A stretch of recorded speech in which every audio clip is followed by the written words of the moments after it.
ሰላም ጤና ይስጥልኝ የኢትዮ ዘገባ ቤተሰቦች እንደምን ቆያችሁ? የሰዓቱን አዲስ መረጃ ይዘን ቀርበናል። እስከ ፍጻሜ አብራችሁ ቆዩ።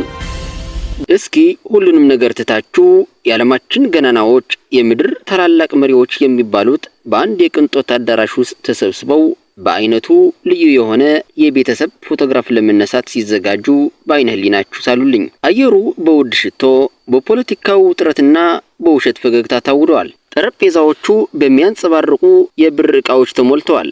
አስተናጋጆቹ እንደ ሰዓት ቁልፍ ተሰጥቷቸው ይራራጣሉ።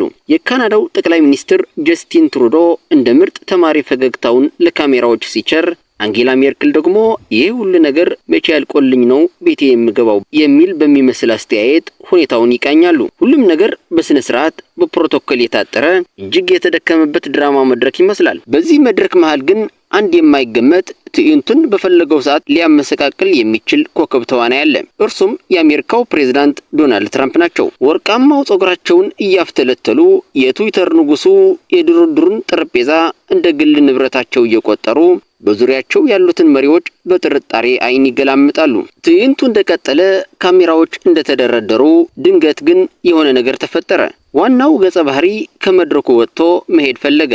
ልክ በፊልም ላይ እንደሚታየው ትራምፕ በቃኝ እንዳለ ጀግና የቡድን ሰባትን ጉባኤ ከመጠናቀቁ በፊት አቋርጠው ከበለሉ። አዳራሹ በድንጋጤ ጸጥ አለ። ትሩዶ የለጠፈው ፈገግታ ሳይጠፋ ደርቆ ቀረ። የፈረንሳዩ ማክሮን ግራ በመጋባት ቅንድውን ሰቀለ። መሪዎቹ እንደ ተተዎች ሙሽራ እርስ በርስ ተያዩ። ወንበሩ ባዶ ሆነ። ይህ ድርጊት በዓለም ዙሪያ እንደ ሰደድ እሳት ተዛመተ። የፖለቲካ ተንታኞች መላምታቸውን ያዘንቡ ጀመር። አንዳንዶች የንግድ ስምምነቱ አልተዋጠለትም አሉ። ሌሎቹ ደግሞ ከሌሎቹ መሪዎች ጋር ተኳርፈዋል አሉ።